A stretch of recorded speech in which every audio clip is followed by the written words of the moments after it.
નમસ્કાર. મારા વાલા વાગડના વિશાવશ્વર જ્ઞાતિ સ્વજનો, આથી પહેલાં 15 તારીખ, 16 તારીખ, 20 તારીખ 4 વખતે આપની સાથે વાત કરી. 15, 16, 17, 20 અને આજે 5મી વખતે આપની સાથે વાત કરી રહ્યો છું. લક્ષ્મીચંદ ચરલાના મનની વાત, ઘટસ્ફોટ, ભાગ 5મો. જે પ્રકારે વર્તમાન સામાજિક પરિપ્રેક્ષની અંદર જે પરિસ્થિતિનું નિર્માણ થયું છે, એનાથી આપ સૌ વિદિત છો, આપ સૌ ચિંતિત પણ છો. અને આમ સમાજની અંદર એક એવી માન્યતા નિર્માણ થઈ રહી છે કે સમાજની વ્યવસ્થાઓ ડગમગવા લાગી છે. નવી પેઢીનો સમાજ વ્યવસ્થામાંથી વિશ્વાસ ઉઠી રહ્યો છે. આ સમાજ આવનારા દિવસોમાં ટકશે કે નહીં, એવો એક પ્રશ્નાર્થ ચિહ્ન ઊભો થઈ રહ્યો છે. મિત્રો, હું સંઘનો સમયસેવક છું, માધવ મધુકર. આ મારા પ્રેરકો છે. ડૉક્ટર કેશવ બલિરામ હેડગેવાર હોય, માધવ સદાશિવ ગોલવલકરજીયાની ગુરુજી હોય કે બાળા સાહેબ દેવરસ હોય. આ લોકો પાસેથી પ્રેરણા લઈને સામાજિક ક્ષેત્રની અંદર મેં કામ કરવાની શરૂઆત કરી. સંઘનો સમયસેવક હોવાના નાતે સોશિયલ એન્જિનિયરિંગનું હું મહત્વ સમજતો હતો કે કોઈ પણ સામાજિક વ્યવસ્થાને જો તમારે સાંગોપાંગ બનાવી હોય, એને નક્કર રૂપ પ્રદાન કરવું હોય, એની મજબૂતાઈ ઊભી કરવી હોય, સમાજની વ્યવસ્થાને વાઇબ્રન્ટ બનાવી હોય, ધબકાવી હોય, ધબકતી કરવી હોય, તો તમારે સોશિયલ એન્જિનિયરિંગનો ઉપયોગ કરવો પડે.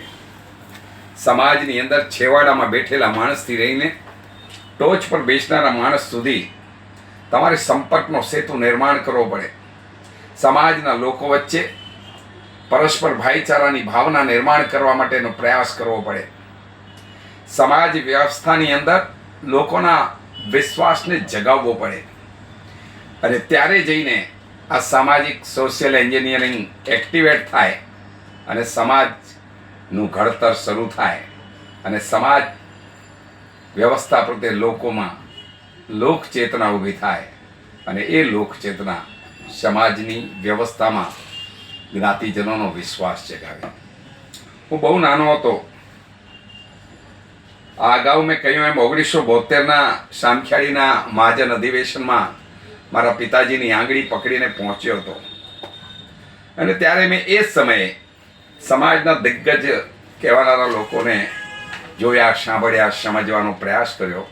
બહુ નાનો હતો, પરંતુ એ સમયે પણ સમજણનો સેતુ મારા મગજમાં પ્રગટી ચૂક્યો હતો. મેં એ સમયે પેથાભાઈ પટેલને જોયા, એમને સાંભળ્યા. એ સમયે મેં વીરજી ગેલા છેડાને સાંભળ્યા. જેઠા પાલા છેડા મારા કાકા થાય, એમને સાંભળ્યા. મારા બચ્ચુ દાદાના તેઓ ભાણેજ એટલે મારા કાકા થાય.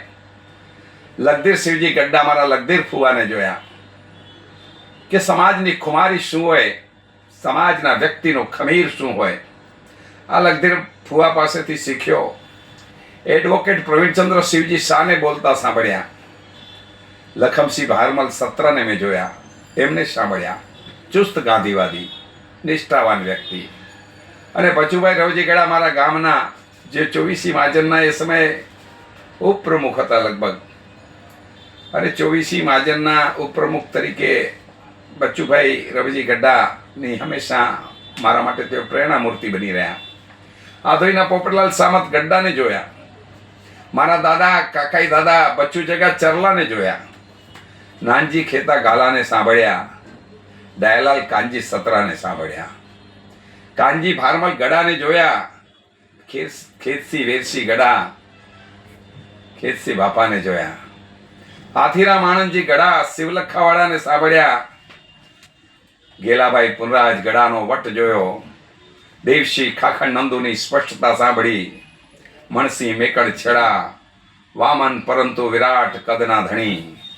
અને વીરજી બચુભાઈ ગાલા જો દેવલાલીમાં હમણાં બેઠા છે, એમનો હાકોટો ને પડકારો. એ સમય પણ સત્ય કહેવા માટે કોઈ સ્વીકારે કે ન સ્વીકારે બોલવા વીરજીભાઈ ઊભા થઈ જાય અને ખોખારીને પોતાની વાત માંડે.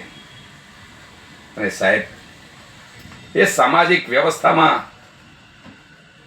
આપણું સમાજ કેટલું બળકત હતું, કેટલું બળવાન હતું. મને યાદ છે 1971 ની અંદર વાગડની રાપર વિધાનસભાની ચૂંટણી હતી ને એ ચૂંટણીની અંદર સમાજના એક એવા જ સાવજ સંપૂત રતનસિંહ ભીમસિંહ સાવલાએ ચૂંટણી સંસ્થા કોંગ્રેસ વતીથી લડી રહ્યા હતા. મને બરાબર યાદ છે, હું નાનો હતો, પરંતુ એ સમયે આધોઈ ગામની અંદર રતનસિંહ ભીમસિંહ સાવલા આવ્યા હતા. પાઘડી માથે, મૂછો ભેટ બાંધેલી અને એની ઉપર બંડી. એમને જોઈએ તો જ એમના વ્યક્તિત્વથી પ્રભાવિત થઈ જવાય. આધોઈમાં બચ્ચુ જગા ગાલાની મેળી ઉપર એ સમયે આપણા સમાજના લોકોની મિટિંગ મળી અને એમાં રતનસિંહ ભીમસિંહ સાવલાએ પોતાની ઉમેદવારી બાબતે ચર્ચા કરી અને એ સમયે આધોઈના ઓસવાળ સમાજે એમને પોતાનો સહયોગ ધર્યો. એ મિટિંગમાં પણ હું હાજર હતો અને એટલે એ મિટિંગમાં થયેલી દરેક ચર્ચા પણ મને ખ્યાલ છે.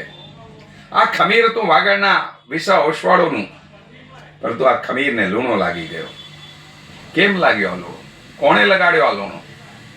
સામાજિક વ્યવસ્થાની અંદર સાહેબ, આપણા પૂર્વજો ક્ષત્રિયતાથી 400 વર્ષ પહેલા આપણી રગોમાં વહેનારું લોહી ક્ષત્રિય સપૂતોનું લોહી છે અને એનો મને ગર્વ છે. આપણે ક્ષત્રિય પુત્ર છીએ, પરંતુ આપણે આપણી મર્દાનગીને કોરાણે મૂકી દીધી છે. શા માટે? આપણી મહિલાઓ ડરે, ભયભીત થાય, આપસમાં લડતી હોય ત્યારે તો સુરાતનના બોલ બોલતી હોય, પરંતુ જ્યારે બીજા સામે લડવાની વાત આવે ત્યારે આપણી મહિલાઓની બોલતી બંધ થઈ જાય. આ પરિસ્થિતિ મને માન્ય નથી. આ સમાજનું ખમીર, આ સમાજની ખુમારી આ જગતના ચોકમાં ધબકતી રહેવી જોઈએ. આ એકમાત્ર સંકલ્પની સાથે 2006ની 24મી માર્ચની ચૂંટણી હું લડ્યો અને એ ચૂંટણીમાં આપ સૌના આશીર્વાદથી, એ સમયના મારા સાથી મિત્રોના સહકારથી એ ચૂંટણી જીતવાનું સૌભાગ્ય પણ મળ્યું. મેં સમાજને વચન આપ્યું હતું. મેં જોયું હતું કે જ્યારે જ્યારે સમાજનું અધિવેશન મળે, જ્યારે જ્યારે સમાજની કારોબારી સભા મળે, ત્યારે ત્યારે એક લાકડાને લેવામાં આવે. એ લાકડા ઉપર લાલ કપડું લપેટવામાં આવે અને એ લાકડાને ત્યાં જ્ઞાતિ દેવતાના સ્તંભ તરીકે ત્યાં રોપવામાં આવે અને બ્રહ્મદેવો એના શાસ્ત્રોક્ત રીતે એની વિધિ વિધાન દ્વારા પૂજા પ્રાર્થના કરે અને એના આશીર્વાદ લઈને આખા કાર્યક્રમની શરૂઆત થાય. મને હંમેશા સવાલ આવતો કે આ મહાજન જ્યારે મળે, મહાજનની કારોબારી જ્યારે જ્યારે મળે, અધિવેશન જ્યારે જ્યારે મળે ત્યારે આ સ્તંભ દેવતા બદલાઈ જાય, એનું એક કાયમી રૂપ ન હોય. આજે આ થાંભલો લીધો, બીજી વખતે બીજો થાંભલો લીધો, ત્રીજી વખતે ત્રીજો થાંભલો લીધો. અને મેં સાંભળ્યા છે બાબુભાઈ મેઘજી શાહને રણટંકાર કરતા. એમણે એક સભામાં કહ્યું હતું, આજ પણ મને એમના શબ્દો યાદ છે. એ કહેતા કે આ થાંભલાની સામે સ્તંભ દેવતાને થાંભલો કહેતા, મહાજનનો થાંભલો. આ થાંભલાની સામે ભલભલા આવે, એનું પાણી ઉતરી જાય અને નત મસ્તક બની જાય. આ જ્ઞાતિ દેવતાનો ચમત્કાર હતો અને એટલે જ આ સ્તંભ દેવતાનું કાયમી સ્વરૂપ બને. આ સ્તંભ દેવતા એક રૂપમાં પૂજાય, એક રૂપમાં એની પ્રતિષ્ઠા થાય અને એક રૂપમાં એની પૂજા સાધનાને અર્ચના કરીએ. એ માટે 24મી મહાજનના પ્રમુખ તરીકે પહેલું કામ કર્યું આ સ્તંભ દેવતાનું નિર્માણ કરવાનું. મારે એનો એક રૂપ આપ્યું. 24મી મહાજનની અંદર એ સ્તંભ દેવતાને મેં સ્થાપિત કર્યા અને જ્યારે જ્યારે પ્રમુખ તરીકે 24મી મહાજનના કાર્યાલયમાં હું પહોંચ્યો ત્યારે સૌથી પહેલા સ્તંભ દેવતા સમક્ષ જઈને માથું નમાવીને એના આશીર્વાદ લઈને એમને પ્રાર્થના કરીને મેં કહ્યું કે હે જ્ઞાતિ દેવતા, મને સદબુદ્ધિ આપજે, જેનાથી હું સમાજનું શ્રેષ્ઠ કાર્ય કરી શકું. મારી પાસે રજૂ થનારા કોઈ પણ સવાલો, સમસ્યાઓ કે પ્રશ્નો હોય એના નિરાકરણ માટે શુદ્ધ બુદ્ધિથી તટસ્થ ભાવે હું એનું નિરાકરણ, એનો ઉકેલ, એનું સમાધાન શોધી શકું. અને મારે ગૌરવ સાથે કહેવું છે, મારી એ શ્રદ્ધા ફળતી જ્ઞાતિ દેવતા મને આશીર્વાદ આપતા, અને એના કારણે સમાજના પ્રત્યેક કામની અંદર નિષ્ઠાપૂર્વક મેં વાતો કરી. અને આવું બધું કરતા કરતા આ સમાજની શ્રેષ્ઠતાનો ક્ષણ્યું. આજે શું થઈ રહ્યું છે સાહેબ? લક્ષ્મીચંદ ચલ્લાની બનાવેલી બધી જ ચીજો નાબૂદ કરી દેવાનું એકમાત્ર લક્ષ્ય સાથે આ હમણાંના વર્તમાન શાસકો કામ કરે છે. એમણે સ્તંભ દેવતાને બદલી નાખ્યા. એમણે સ્તંભ દેવતાને, મારા બનાવેલા સ્તંભ દેવતા, જેને મેં 11 વર્ષ જેની સાધના કરી, પૂજા કરી, પ્રાર્થના કરી, મારી સાથેના અધિકારીઓ એની પૂજા પ્રાર્થના કરી, જ્યારે જ્યારે દેશ તેડા થયા કે કારોબારી સભા મળી કે અધિવેશનો મળ્યા, જાહેર અધિવેશનો મળ્યા, પ્રતિનિધિ સભાઓ મળી, એમાં દરેક જગ્યાએ સ્તંભ દેવતાની પૂજન, પ્રાર્થના અને પાઠ થયો, એની સ્થાપના થઈ, એનામાં વિશ્વાસ વ્યક્ત કરવામાં આવ્યો. અને 11 વર્ષથી પૂજાયેલા એ સ્તંભ દેવતાને આ વર્તમાન શાસકોએ, નાગજી કેશવજી રિટાયર્ડ કંપનીએ કચરાના ડબ્બામાં ફગાવી દીધો સાહેબ. અને એટલે ગુનાનો પાપ આજે એ લોકો ભોગવી રહ્યા છે. સ્તંભ દેવતાનું અપમાન એમણે જે કર્યું છે, એનો પાપ આજે એમણે તદ્દન નિષ્ફળ બનાવી રહ્યો છે, બદનામ બનાવી રહ્યો છે. આ એમનું પાપ છે. જે જ્ઞાતિના દેવતાની પૂજા કરતા હોઈએ એ જ્ઞાતિના દેવતાને કચરા પેટીના હવાલે કરી દેવે, આ માનસિકતા ક્યાંની સાહેબ? લક્ષ્મીચંદ ચલ્લાએ નિર્માણ કર્યું હતું એટલે તમે એને ખતમ કરી નાખવા માંગો છો? લક્ષ્મીચંદ ચલ્લાએ જ્ઞાતિ દેવતાનું એક કાયમી સ્વરૂપ ઊભું કર્યું હતું અને 11 વર્ષ સુધી એની સાધના કરી હતી સાહેબ. મને યાદ છે લાકડિયાના પ્રેમજીભાઈ, જેમને અમે બાબુ ચિલ્લરના નામથી ઓળખીએ, પ્રેમજીભાઈ ગઢા, દરરોજ મહાજન કાર્યાલયમાં આવતા અને સ્તંભ દેવતાને વંદન કરીને આશીર્વાદ લેતા. આ ક્રમ હું જ્યાં સુધી પ્રમુખ હતો ત્યાં સુધી ચાલ્યું. હું પ્રમુખ પત્યા પછી નાગજીભાઈ પ્રમુખ આવ્યા ત્યારે પણ એમનો એક ક્રમ ચાલુ હતો. પણ પહેલા લોકો એમને કીધું કે દરરોજ શું ચાલે આવો છો? આખરે એમણે જવાનું બંધ કર્યું. અરે કોઈ વ્યક્તિ જ્ઞાતિ દેવતામાં પોતાની શ્રદ્ધા વ્યક્ત કરવા અને એના દર્શન કરવા અને એના આશીર્વાદ લેવા આવતો હોય તો તમને પેટમાં ક્યાં ચોખ્ખું પડે છે, ક્યાં દુખે છે? પરંતુ આમણે આવું કર્યું. પછી એમણે બંધારણનું સ્વરૂપ રજૂ કર્યું. આ બંધારણના સ્વરૂપની અંદર પણ તમે જુઓ, મેં લખ્યું હતું, આ મારું બનાવેલું બંધારણ છે. આમાં મેં લખ્યું હતું, પાછળના પાના ઉપર સ્તંભ દેવતાનો ફોટો છે. આ સ્તંભ દેવતાની મેં 11 વર્ષ સાધના કરી. એમાં મેં લખ્યું હતું, જ્ઞાતિ દેવતાને વંદન, ખંત ખમીર અને ખાનદાનીનો વિરલ વારસો ધરાવતા ઉદાર અને પરિશ્રમી સંસ્કારોથી સંપન્ન શ્રી વાગડ વિસાઓશ્વર જ્ઞાતિજનોને વંદન. આવો જ્ઞાતિ દેવતાની સાક્ષીએ સમાજને સુસંગઠિત બનાવીએ, જ્ઞાતિનો જયનાથ જગાવીએ. આ મારા શબ્દો હતા આ જ્ઞાતિ દેવતાના સ્તંભની સામે. સાહેબ, આ સ્તંભને એમણે કચરા પેટીના હવાલે કરી દીધો. શરમ છે, ધિક્કાર છે આ લોકોને. એ જ પ્રકારે મેં જ્યારે આ બંધારણ મૂક્યું ત્યારે આ બંધારણની અંદર મેં લખ્યું હતું કે બંધારણ એ સમાજના એકત્રીકરણ, આ લખ્યું હતું, જોઈ લ્યો, લખ્યું હતું, બંધારણ એ સમાજના એકત્રીકરણ અને ઉત્કર્ષ માટેનું માધ્યમ છે. જ્ઞાતિના કાયદા સામૂહિક વિચારધારામાંથી ઘડાય છે, જેમાં સજાનું પ્રાવધાન નથી પણ શરમ સંકોચ જરૂર હોય છે. જ્ઞાતિનો કાયદો કોઈ ભારતીય બંધારણનો કાયદો નથી, એ જ્ઞાતિનો કાયદો છે. અને એની અંદર સજાનું પ્રાવધાન ન હોય, પરંતુ આ કાયદો આપણી જ્ઞાતિએ ઘડ્યો છે એટલે એનું પાલન કરવા હું બંધાયેલો છું નૈતિક રીતે. એ પ્રકારનો શરમ અને સંકોચ હોય જો એનો ભંગ કરીએ તો. આ બંધારણમાં મેં લખ્યું હતું, સામાજિક વ્યવસ્થાનું મજબૂતપણું બંધારણ મુજબની વ્યવસ્થા ગોઠવાતી રહે તેમાં હોય છે. કોઈ પણ બંધારણ, સામાજિક વ્યવસ્થા જો એને બનાવેલા બંધારણ મુજબ ચાલે એની વ્યવસ્થાઓ, તો જ એનું મજબૂતીપણું ટકી રહે. સમાજના શુભ સંગઠન માટે જ્ઞાતિના દરેક વ્યક્તિએ બંધારણમાં દર્શાવેલા મૂલ્યોની નૈતિકતાપૂર્વક અમલબજાવણી કરવી જોઈએ. નીતિ નિયમો આપણા વિશાળ હિત માટે હોય છે, એમાં અપાયેલું બંધન પણ હિતકારી હોય છે. જય 24 મહાજન. આ લખ્યું હતું કે સમાજનું સુસંગઠન, જ્ઞાતિના દરેક વ્યક્તિ એ બંધારણમાં દર્શાવેલા મૂલ્યોની નૈતિકતાપૂર્વક અમલબજાવણી કરવી જોઈએ. જ્ઞાતિનો દરેક વ્યક્તિ જો બંધારણમાં દર્શાવેલા મૂલ્યો અને વાતોની જો નૈતિકતાપૂર્વક અમલબજાવણી કરે ત્યારે જ સમાજનું સુસંગઠન નિર્માણ થઈ શકે. અને બંધારણની અંદર જે નીતિ નિયમો અપાયા હોય એ નીતિ નિયમો કદાચ આપણને આકરા પણ લાગતા હોય, પરંતુ એ સમાજના સામૂહિક વિશાળ હિત માટે હોય છે. અને એમાં જે બંધન આપવામાં આવ્યું એ બંધન પણ સમાજના હિત માટેનું બંધન હોય છે, તેને નૈતિકતાપૂર્વક સ્વીકારવાનું હોય. આ લોકોએ આ બંધારણને પણ બદલી નાખ્યું. એમણે નવું બંધારણ રચ્યું.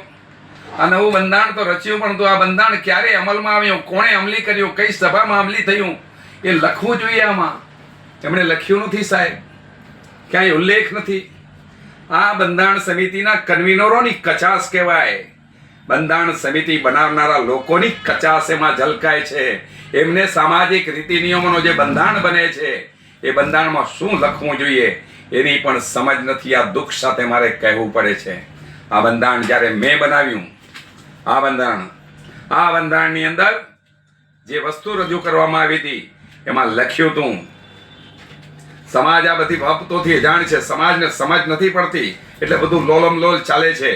બંધારણ તેમજ સામાજિક રીત રિવાજો, આ કલમ વાંચજો. બંધારણ તેમજ સામાજિક રીત રિવાજોના અમલીકરણ બાબત ઠરાવ. સૂચિત બંધારણ ગત તારીખ 23/8/2008 શ્રી વાગડ વિસાવસવાડ 24 મહાજનની મળેલી કારોબારી સભામાં સર્વાનુમતે મંજૂર કરવામાં આવેલ છે. આજની તારીખ 8/3/2009 મળેલી પ્રતિનિધિ સભા આ બંધારણને સુધારા વધારા સાથે મંજૂર કરે છે. આ બંધારણ રવિવાર તારીખ 8/3/2009 પ્રતિનિધિ અધિવેશનના બહાલ કરવામાં આવેલ છે અને જાહેર અધિવેશનમાં જાહેર કરવામાં આવતા હવે 9/3/2009 થી તાત્કાલિક અસરથી બંધારણ અમલમાં આવશે.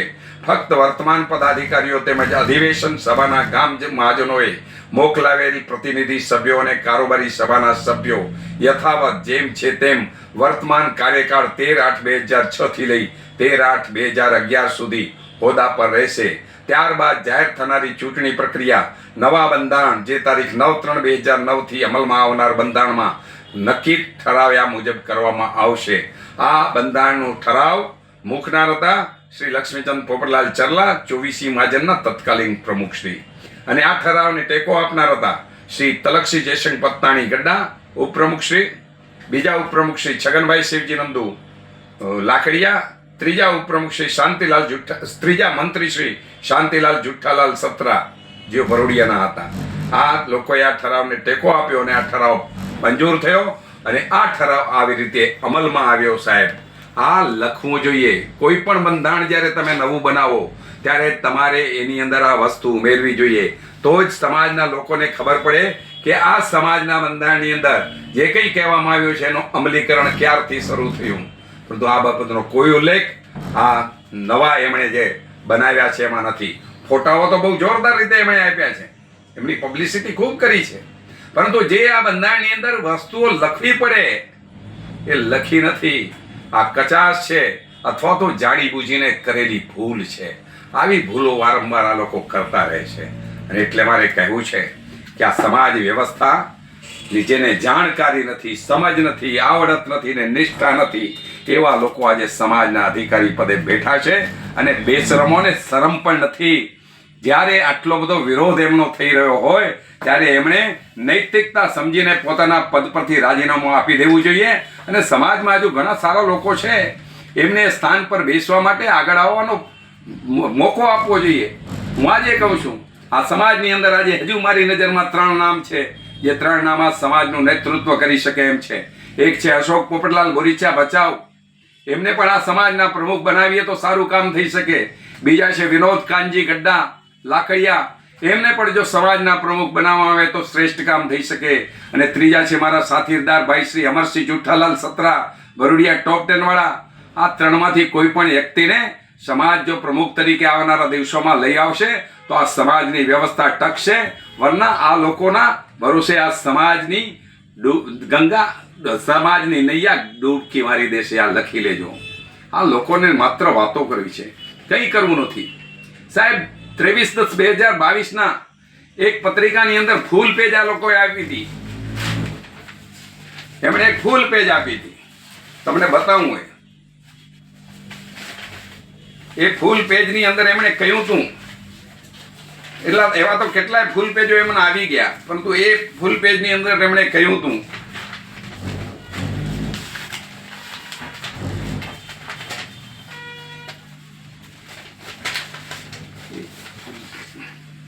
એમણે એમાં લખ્યું હતું કે આ સમાજના SMS સેવા બંધ કરીને ટેલિગ્રામ એપની સેવા શરૂ કરવામાં આવે છે. ફૂલ પાનું લખ્યું હતું, પરંતુ એમણે આજ સુધી ટેલિગ્રામ સેવા ચાલુ છે કે બંધ ખબર નથી. ચાલુ છે તો કેટલા લોકો એમાં જોડાયા લોકો જાણતા નથી. સાહેબ, આ પ્રકારનો ફૂલ કલર પાનાઓનો વેડફાટ કરો અને તમે યોજના ઠંડે કલેજે બસ્તરમાં નાખી દો. સાહેબ, આમ ન ચાલે. સમાજની સાથે કંઈક તમારી પ્રતિબદ્ધતા હોવી જોઈએ.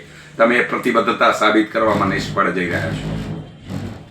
સાહેબ, આ જ રીતે એમણે લખ્યું હતું 23 જૂન 2024 દિવસે આ પત્રિકાની અંદર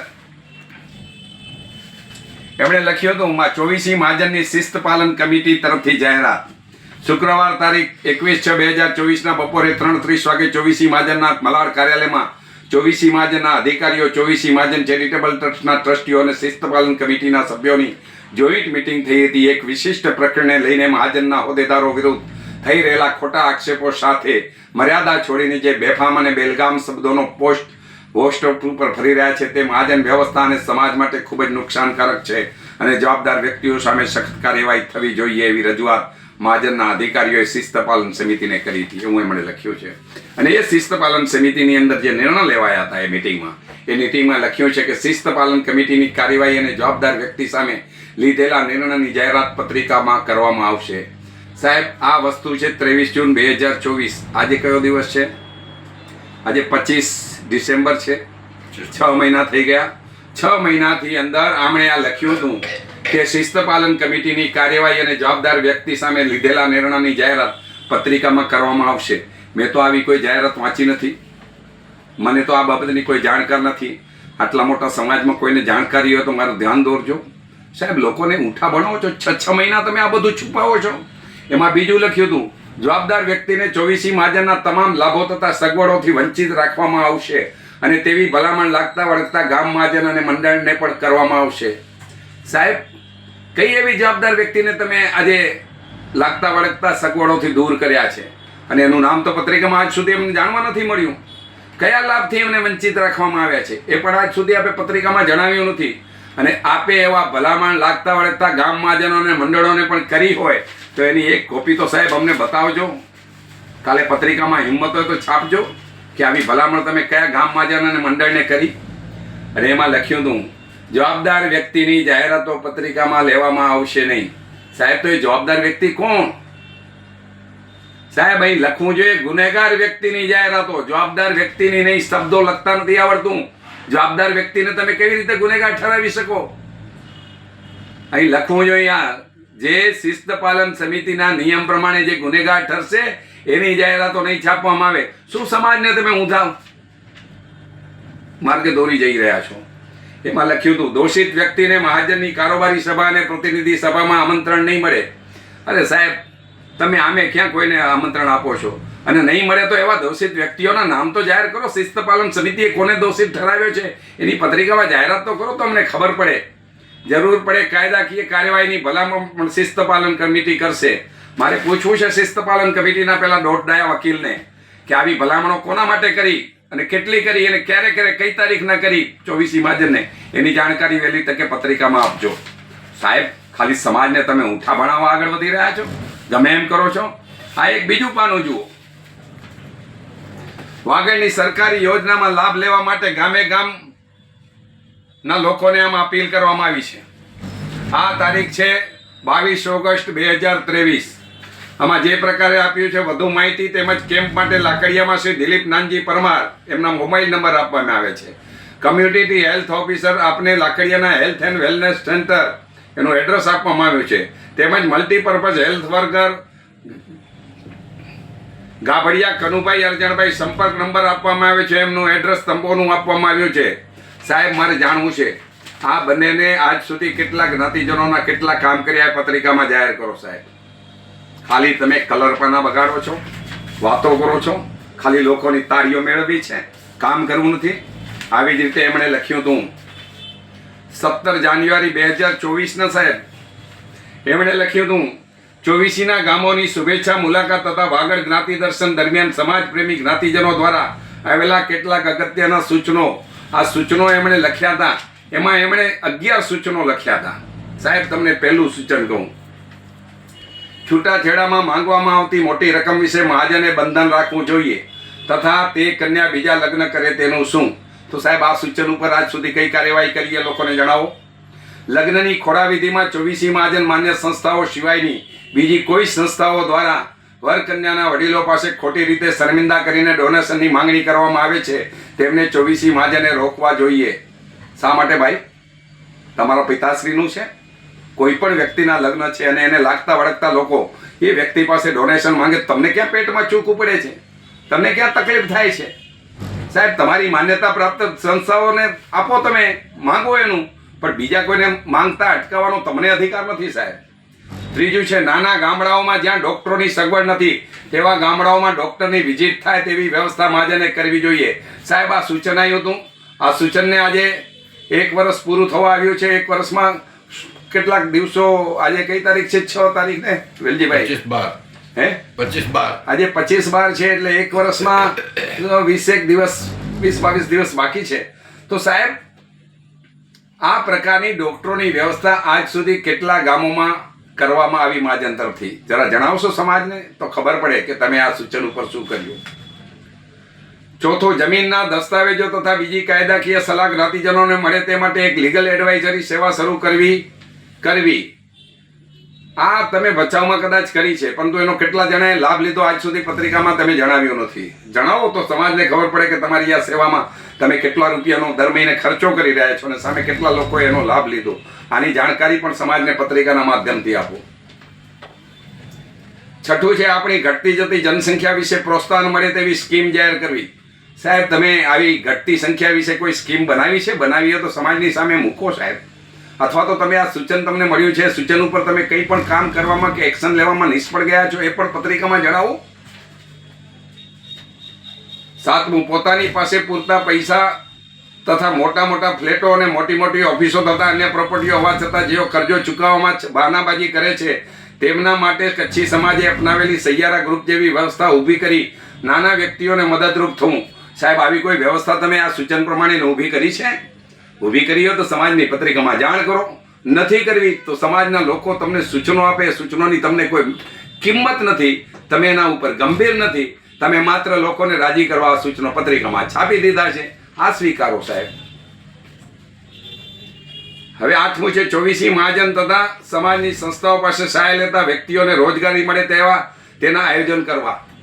સાહેબ, કેટલા વ્યક્તિઓને રોજગારી આપવામાં તમે મદદરૂપ થયા અને એવા કેટલા આયોજનો કર્યા જેનામાંથી લોકો રોજગારી મેળવી શકે? સાહેબ, વાતોના વડા હવે બંધ કરો, બંધુ બહુ થઈ ગયું.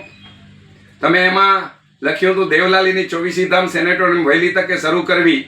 સાહેબ, તમે દેવલાલીની 24 ધામની સેનેટોરિયમ જાહેર કરી. આ છે મારી પાસે પત્રિકા. આ પત્રિકાની અંદર તમે જે તે સમયે 24 મહાજન દ્વારા મારા સમયકાળ દરમિયાન અષ્ટાપદ સોસાયટીની અંદર 24 ધામનું નિર્માણ હાથ ધરાયું હતું અને ત્યાં ભૂમિપૂજન કરીને કામ શરૂ થયું હતું. એને એ કામ પેટે કેટલાક રૂપિયા આપવામાં આવ્યા હતા અને તમે આવ્યા પછી એ સેનેટરીને રદબાતલ જાહેર કરી અધિવેશનની અંદર. સાહેબ, સમાજનો કોઈ પણ પૂર્વ પ્રમુખ કોઈ પણ યોજનાની શરૂઆત કરી ગયો ને તો યોજના તમે પૂરી કરવા બંધાયેલા છો સાહેબ, પરંતુ તમે એને રદબાતલ નથી કરી શકતા. એ યોજનાને રદબાતલ કરવી મતલબ સમાજના વચનનો ભંગ, અને આ સમાજ વટ વચન અને વચન માટે પ્રખ્યાત હોય અને ત્યારે સમાજના મોભી થઈને તમે સમાજના વચનનો ભંગ કર્યો છે. તમે વિજય છેડા સાથે ખોટી ગલત ચીટ કરી છે.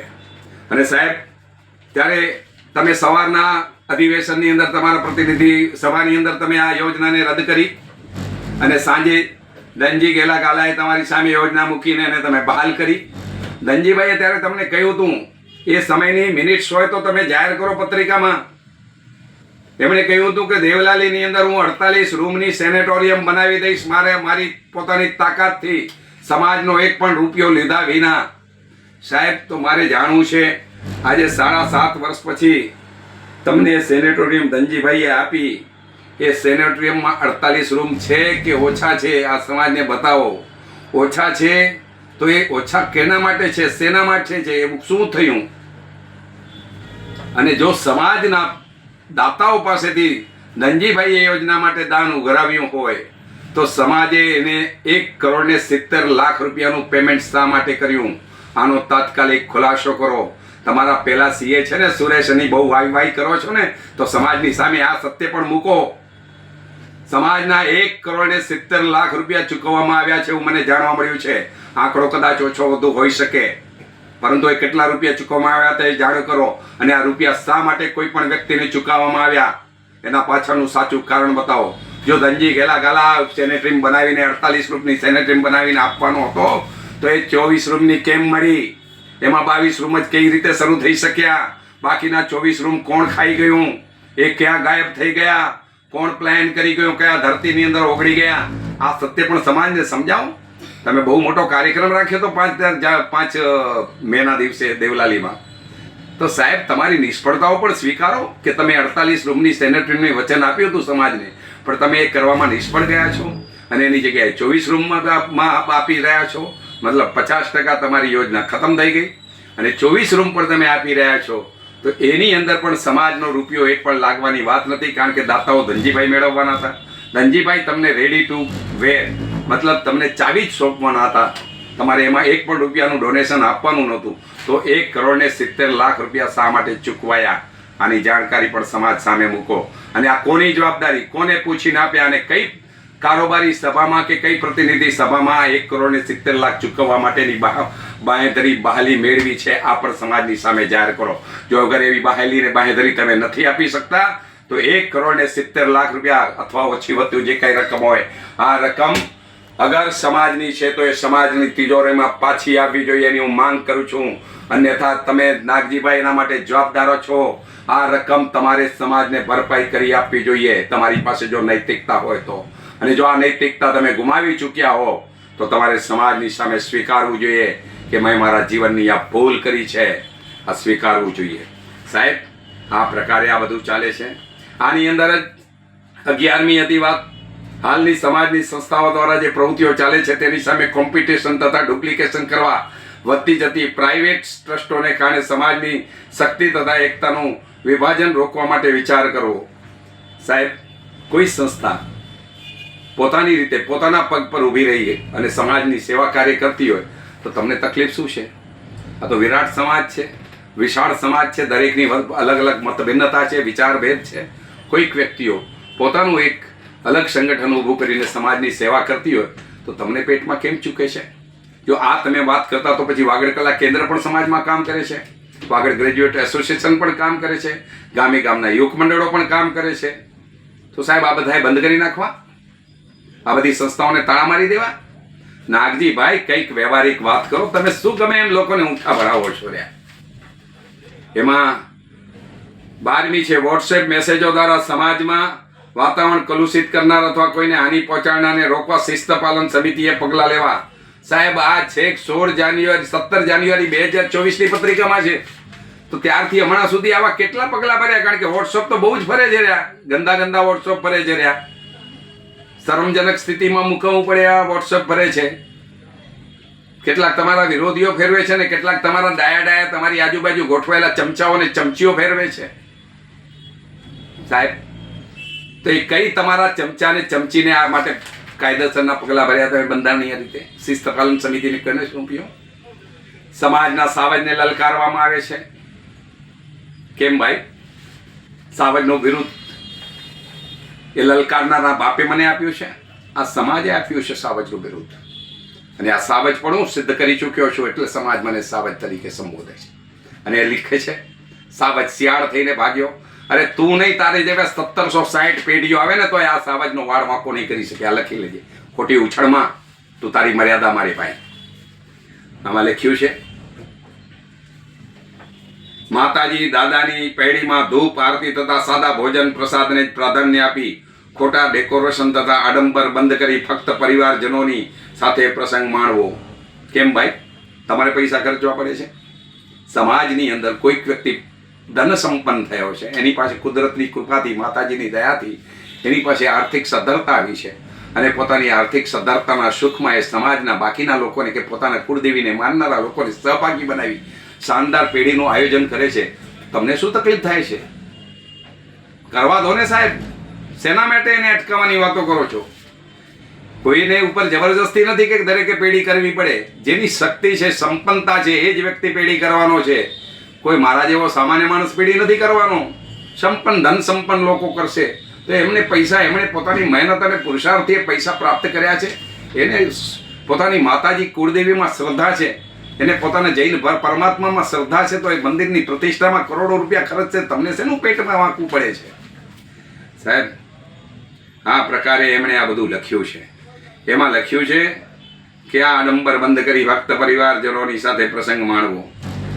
સાહેબ, આ સમાજના પ્રમુખ તરીકે નાવજીભાઈ તમે જે કરી રહ્યા છો એ એમણે સાહેબ 10 શુક્રવાર 17 માર્ચ 2023ના આ પત્રિકામાં પ્રથમ પાને ઘણી બધી વસ્તુઓ લખી છે. સમર્થ સમાજના સમજદાર જ્ઞાતિ સ્વજનો માટે એમણે લખ્યું છે 12/3/2023નો તંત્રી લેખ વાંચ્યા બાદ જિજ્ઞાસાપૂર્વક જાણકારી મેળવવા ઘણા યુવાનોના ફોન આવ્યા, જેમાં મુખ્યત્વે નીચેની બાબતો વિશે તેમની જિજ્ઞાસાઓ હતી, જે જાણવાની તેમની ઉત્સુકતા હતી. સાહેબ, હા, માં જે કંઈ લખવામાં આવ્યું છે એના ઉપર જરા વિચારજો. એ લોકો આ ઉપર કેટલું સત્યતાથી કામ કરે છે એ સમજાવજો. આ પ્રકારે સમાજને તમે તીતર ભીતર કરી રહ્યા છો, સમાજની વ્યવસ્થાઓને છેદ ઉડાડી રહ્યા છો. આ સમાજે તમને શ્રેષ્ઠ કામ કરવા માટે આ સ્થાન પર ચૂંટીને મોકલાવ્યા છે, પરંતુ તમે શું કરી રહ્યા છો? માત્ર તમારા આત્માભિમાનને સંતોષવા આપ સુધી વર્તનથી આ સમાજની વ્યવસ્થાઓને તીતર ભીતર કરવામાં રચ્યા પચ્યા છો. સમાજ આ રીતે ન ચાલે. સમાજ સૌના સહભાગથી ચાલે. સમાજ સૌની સમર્પણ ભાવનાથી ચાલે. સમાજના 13/1985ના આ સમાજનું એક ટ્રસ્ટ બન્યું, શ્રી વાગડ વિસાવસર ચોવીસી મહાજન ચેરિટેબલ ટ્રસ્ટ. આ સમાજના ટ્રસ્ટના સેટલર બન્યા માલસી મેઘજી ચરલા, મારા કાકાશ્રી. અને આ સમાજની પ્રથમ ભાગમાં, પ્રથમ એની ચરણમાં જે ટ્રસ્ટીઓ બન્યા એમના નામ હતા શ્રી જેઠાલાલ પાલણ છેડા, ચુનીલાલ વણવીર નંદુ, હીરજી પ્રેમજી વધાણ, જેઠાલાલ નોઘા ગડા, રૂપસિંહ વીરજી સતરા, ખેતસિંહ નરસિંહ શાહ, બાબુલાલ મેઘજી શાહ. આ 7 લોકો એમાં ટ્રસ્ટી તરીકે જોડાયા. અને આ સમાજનું એક વ્યવસ્થાને આગળ વધારવા માટે આ ટ્રસ્ટનું નિર્માણ થયું. અને આ ટ્રસ્ટ દ્વારા સમાજની પ્રવૃત્તિઓનું માર્ગદર્શન કરવા માટેનું અને સમાજની ટ્રસ્ટની ઓફિસો ખરીદવા માટેનું, સમાજની મિલકતો ખરીદવા માટે આ ટ્રસ્ટનું બંધારણ આ ટ્રસ્ટ આવ્યો. આ ટ્રસ્ટ નિર્માણ થયા પછી સાહેબ આ ટ્રસ્ટે 1985માં ટ્રસ્ટ બન્યું. 1985માં સમાજની મિલકતો ખરીદાય, સમાજની પ્રોપર્ટી થાય, સમાજની અલગ અલગ આવાસ યોજના બને, સમાજની હોસ્પિટલોનું નિર્માણ થાય. 1985થી 2008 સુધી, એટલે કેટલા વર્ષ? 15 ને 23 વર્ષ સુધી આમાં લખેલા એક પણ ઉદ્દેશ્યની પૂર્તિ કરી નથી. અને આ સમાજ વ્યવસ્થામાં જીવી જનારા પેલા દામજી જીવરાજ ઝાલાણી જેવા શંખ પુરુષો, જેમને સાંજે શું દેખાય છે આપ બધા જાણો છો, આ લોકો સાહેબ અમને સલાહ આપે છે, જેણે 11 વર્ષ સુધી આ સમાજનું કામ કર્યું એને. સાહેબ, અફસોસ તો ત્યારે થાય છે કે 11 વર્ષ સુધી આ સમાજની સેવા માટે તન મન અને ધન ખર્ચી દીધું. સમય ન જોયો, દિવસ ન જોઈ, રાત ન જોઈ, માત્ર ને માત્ર પરિવાર ન જોયો, માત્ર ને માત્ર સમાજ જોયો. ધંધો ન જોયો, સુખની કામના ન કરી, આરામની કામના ન કરી, દોડતો રહ્યો, સતત દોડતો રહ્યો અને સમાજને શ્રેષ્ઠતા તરફ લઈ જવાનો પુરુષાર્થ કરતો રહ્યો મારા સાથીઓના સહારે. અને આ સાથીદારોએ મને સાથ આપ્યો, સમાજના શ્રેષ્ઠ દાતાઓએ મને સાથ આપ્યો, સમાજના અનેક શુભચિંતક મિત્રો મારી સાથે રહ્યા. અને સમાજનું 11 વર્ષની અંદર એક શ્રેષ્ઠ સંગઠન ઊભું કરી શકાયું. એક એવી વાતાવરણ આંબોહવા ઊભી કરી શકાય. સમાજના યુવાનોને મહાજન વ્યવસ્થામાં રસ લેતા કર્યા. સાહેબ, કેટલું કર્યું. જ્ઞાતિ દર્શન યાત્રાઓ કરી, સમાજના વિવિધ વિસ્તારોમાં રહેતા લોકોના ઘરે ગયો, એમના ઘરમાં જઈને એમની વચ્ચે બેસીને ચાય પાડીને નાસ્તો કર્યો. ક્યાંક કોઈકે મીઠું મોઢું ખવડાવ્યું, ક્યાંક કોઈકે દહીં ખવડાવીને સુગંધ કરાવ્યું, ક્યાંક કોઈક માતાએ આશીર્વાદ મારા માથા પર મૂક્યા, ક્યાંક કોઈ બહેને પોતાના આ ભાઈને પ્રેમથી શુભકામનાઓ આપી આશીર્વાદ આપ્યા, ક્યાંક કોઈ વડીલે પોતાનો વરદાસ્ત તમારા માથા ઉપર મૂક્યો, ત્યારે જઈને આ સમાજનું સંગઠન જાગૃત થયું. સોશિયલ એન્જિનિયરિંગ આને હું કહું છું. સમાજના સામાન્ય જળની વચ્ચે જઈને એના સુખ દુઃખમાં સાથ આપીએ, એના સુખ દુઃખની વાતો કરીએ, એના સુખની અંદર સમજવાનો પ્રયાસ કરીએ, એના દુઃખને સમજવાનો પ્રયાસ કરીએ અને સંવેદનાપૂર્વક વર્તન કરીએ, ત્યારે એ વ્યક્તિ સમાજ સાથે જોડાય છે. સમાજની વ્યવસ્થામાં એને વિશ્વાસ જાગે છે, એને અહેસાસ થાય છે કે મારી સાથે મારો સમાજ છે. આ અહેસાસ જ સમાજના સંગઠનને મજબૂત બનાવે છે. આજે શું થઈ રહ્યું છે સાહેબ? જે પ્રકારે બદનામી થઈ રહી છે, જે પ્રકારે વોટ્સઅપના માધ્યમથી 24 મહાજનના વર્તમાન પ્રમુખ માટે જે કહેવાય રહ્યું છે, આવી વ્યવસ્થાઓ પછી જ્યાં કઈ કામ નથી થતું, વાતો થાય છે, નકરી વાતો. એક જગ્યાએ 250 કરોડ રૂપિયાની યોજના સમાજને આપવાની વાત કરી હતી. મને સમજાતું નથી એ યોજના ક્યાં એમણે ઊભી કરી. સાહેબ, બિહારની અંદર એક ગામની અંદર એક પુલ બન્યો, માત્ર પેપર ઉપર પુલ બન્યો સાહેબ, અને કરોડો રૂપિયા સરકારમાં ચવાઈ ગયા. આવું જ અહીંયા થઈ રહ્યું છે સાહેબ. માત્ર પત્રિકાના કલર પેજ પાના ઉપર એમની ભવ્ય યોજનાઓની વાતો આવે છે, લોકોને મીઠા આશ્વાસનો અપાવે છે, લોકોના અપેક્ષાઓને જગાવાઈ રહી છે, અને પરિણામના નામે શૂન્ય, મોટું જીરું. અરે સાહેબ, 7.5 વર્ષ આ સમાજના તમે બગાડી નાખ્યા છે, હજી પણ 2 વર્ષ બગાડવા છે. મૂકો ને રાજીનામું, સમય ફાળવો બીજા માટે, બીજાને આવવા દો. છે ઘણા સારા માણસો હજી સમાજની અંદર જે લાયક છે, જે કંઈક કરી શકે એમ છે. આ સમાજની વ્યવસ્થાઓ પરિવર્તન માંગી રહી છે, પરંતુ દાધારીંગા લોકો સત્તા મૂકવા તૈયાર નથી. એમને શરમ નથી આવતી, નફટ બની ગયા છે, નકટા બની ગયા છે. મને તો અફસોસ થાય છે કેટલા સજ્જન પુરુષો આ સમાજના શ્રેષ્ઠી તરીકે બેઠા છે. પેલા પ્રવીણ કરમણ ગાલા, નક્ષિક સજ્જન માણસ, સમાજ માટે પ્રેમ છે જેના હૃદયની અંદર. મનસુખ દુદાભાઈ સતરા, જક્ષી સામત ગાલા, આ શ્રેષ્ઠ પુરુષો છે, સમાજનું હિત ઈચ્છનારા પુરુષો છે, અને સમાજના શ્રેષ્ઠ કાર્યોમાં પોતાનો ધન સહયોગ આપનારા લોકો છે. પરંતુ એ ચૂપ છે, મીઠા મૂંગા મોઢે તેઓ પણ બેઠા છે. અરે સાહેબ, પ્રવીણભાઈ, જક્ષીભાઈ, મનસુખભાઈ, તમને મારે કેવું છે, છોડો આ લોકોને. સમાજને જો અગર નવા લોકોનું નેતૃત્વ નહીં મળે તો આવનારા 2.5 વર્ષની અંદર આ સમાજની વ્યવસ્થાઓ ખતમ થઈ જશે. 24 મહાજનનું નામ લેનારા લોકો નહીં બચે. સાહેબ, મને યાદ છે અમૃતલાલ કેશવજી છાડવા, જેમને એક કે છાડવા તરીકે ઓળખાતા ભચાઉના, જેમણે મારા સમયની અંદર બંધારણ બનાવ્યું, બંધારણ સમિતિના તેઓ કન્વીનર હતા. એમણે મને એકવાર કહ્યું હતું કે લક્ષ્મીચંદભાઈ પ્રમુખ સાહેબ, આપણા સમાજની વ્યવસ્થા જેવી પણ છે એવી એક ઘરેણું છે, આ એક કિંમતી જણસ છે, કિંમતી ઘરેણું છે. આ ઘરેણુંને સાચવજો, આ ઘરેણાને ઘસારો ન થાય એની કાળજી રાખજો. આ ઘરેણાને વધુ આગળ ન વધારી શકો તો કંઈ નહીં, પરંતુ એને ઘસારો ન પહોંચે એની ચિંતા અને ખેવના કરજો, એની કાળજી કરજો.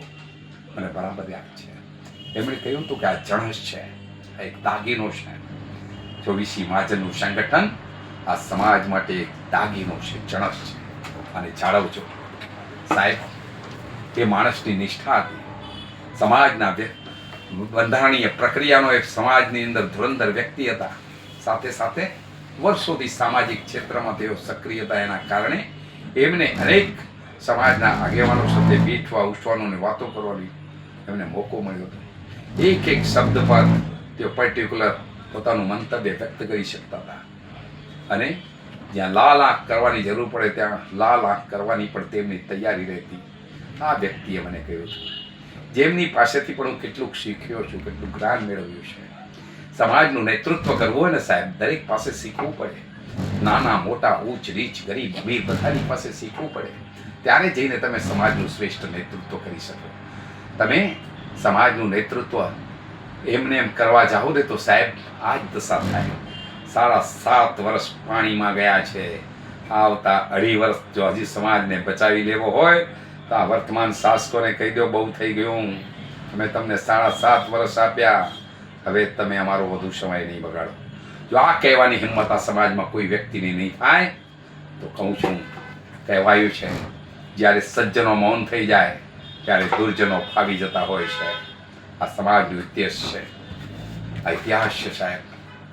કૌરવોની સભામાં ભીષ્મ પિતામહ બેઠા હતા, કૌરવોની સભામાં આચાર્ય દ્રોણ બેઠા હતા, કૌરવોની સભામાં દ્રુપદ બેઠા હતા, કૌરવોની સભામાં શ્રેષ્ઠ એ સમયના મહાપુરુષો બેઠા હતા.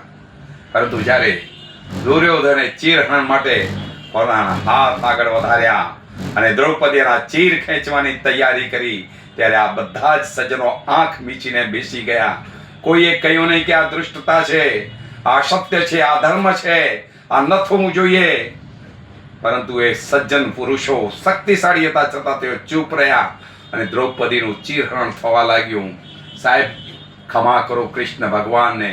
એ કાનુડાએ આવીને જ્યારે દ્રૌપદીએ પકાર કર્યો, કૃષ્ણ એમના સખા હતા, મિત્ર હતા, એને જ્યારે આજીજી કરી કે હે મિત્ર મારી મદદે આવ, ત્યારે જઈને કૃષ્ણ એની મદદે આવ્યા અને દ્રૌપદીનું ચીરહરણ થતું અટકાવ્યું. પરંતુ જેમની ફરજ હતી એ બધા જ સમાજના આગેવાનો એ સમયના ચૂપ બેઠા હતા. આ જ પરિસ્થિતિ આજે સર્જાઈ રહી છે. આ બધા ટ્રસ્ટી પદના મોહમાં બેઠા છે, અધિકારી પદના મોહમાં બેઠા છે. મારું આહવાન છે કે સાહેબ, હવે તમારી ચૂપકીદી છોડો. આ સમાજની શ્રેષ્ઠતા માટે તમારી સજ્જનતાને જગાવો, તમારા અંદરના આત્મગૌરવને જગાવો અને સમાજના પ્રમુખનું રાજીનામું માંગો. જ્યાં સુધી નાગજી કેશવજી રીટા સમાજના પ્રમુખ રહેશે ત્યાં સુધી સમાજની અંદર આવું જ વાતાવરણ રહેશે. કોઈ જ સારું વાતાવરણ નિર્માણ નહીં થાય અને એક પણ કામ આવનારા દિવસોમાં થશે નહીં. અને કદાચ કોઈ કામ થશે તો એ કામમાં પણ બહુ મોટી કટકી લેવાશે એવું મને લાગી રહ્યું છે સાહેબ. એટલે સબૂર કરું છું, આ સમાજને જગાવું છું, જાગો. હજી સમય છે. 2.5 વર્ષ વેડફ્યા પહેલા સમાજના પ્રમુખને રાજીનામું લઈ લ્યો અને નવા પ્રમુખની નિમણૂક કરો. ફરી એકવાર સ્પષ્ટતા કરું છું કે મારે કોઈ કાળમાં પ્રમુખ નથી બનવું, પરંતુ આ સમાજ આ જ્ઞાતિ દેવતાની છત્રછાયામાં બેઠો છું. અને ત્યારે કહેવું છે, આ જ્ઞાતિ દેવતાની આન બાન અને શાન માટે આ જ્ઞાતિ દેવતામાં વિશ્વાસ અને શ્રદ્ધા રાખીને આ સમાજને વચન આપું છું, જ્યાં સુધી તનમાં શરીરની અંદર મારા દેહની અંદર જ્યાં સુધી પ્રાણ છે ત્યાં સુધી વાઘાણી વિસાવસ્વાળ જ્ઞાતિની આન બાન અને શાન માટે હું જજુમતો રહીશ. બદનામ થઈશ તો પણ જજુમીશ, તમે મને વખોડી કાઢશો તો પણ મારી લડાઈ ચાલુ રાખીશ. મારું આહવાન કરતો રહીશ, સમાજને જગાવવાનો પ્રયાસ કરતો રહીશ. સમાજે જાગવું કે ન જાગવું, પરંતુ હું મારી નૈતિકતા સમજીને સમાજ પ્રત્યેની મારી ફરજ સમજીને, કારણ કે 11 વર્ષ સુધી આપ સૌએ મારા માથા પર આ સમાજની પાઘડીનો ગૌરવ આપ્યું છે. આ સમાજની પાઘડી પહેરી છે. આ પાઘડીની આન બાન અને શાન પ્રમુખ હોઉં કે નહીં, હું નીચે નહીં ઉતરવા દઉં. આ સમાજની આન બાન શાન મારા લોહીની અંદર વણાયેલી છે. આ સમાજનો પ્રત્યેક કણ મારી ઉપર ઉપકાર કરી રહ્યો છે, મારી ઉપર એનું અહેસાન છે. આ જ્ઞાતિ દેવતા, આ જ્ઞાતિ ગંગાએ મારા જીવનને એક પોતાનું ઔદાર્યપૂર્વકનો આશીર્વાદ આપ્યો છે.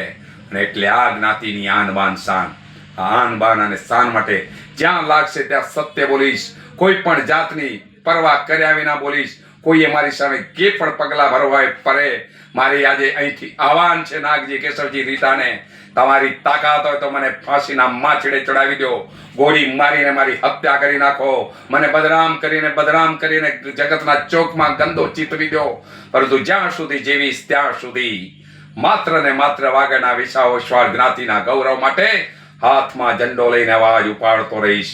આ જ્ઞાતિ મારી છે, આ જ્ઞાતિની ખૂબીઓ મારી છે તો આ જ્ઞાતિની ખામીઓ પણ મારી છે. મારી જ્ઞાતિના સંવર્ધન માટે, મારી જ્ઞાતિની આન બાન અને શાન માટે, અમારી જ્ઞાતિના પ્રત્યેક વ્યક્તિના સુખ અને કલ્યાણ માટે હું ઝઝૂમતો રહીશ. આપને મારું વચન છે, ગમે એ પરિણામો ભોગવવા પડે. આ સમાજનો જ્ઞાતિનો ઓશવાળ પુત્ર જેની રગોમાં ક્ષત્રિય લોહી વહે છે, આ ક્ષત્રિય લોહીની કસમ ખાઈને કહું છું કે જ્યાં સુધી આ સમાજની અંદર હું જીવતો છું ત્યાં સુધી સમાજ માટે હું તવકતો રહીશ, જાગતો રહીશ, જગાવતો રહીશ અને આ જ રીતે લલકારતો રહીશ. આ જ્ઞાતિને આપણે આવનારા દિવસોમાં શ્રેષ્ઠ કક્ષાની જ્ઞાતિનું સંગઠન નિર્માણ કરીએ અને આ જ્ઞાતિ દેવતાને શ્રદ્ધાપૂર્વક નમતા રહીએ. ભારત માતા કી જય. વંદે માતરમ. દાડો મોજ કરે. જય 24 મહાજન.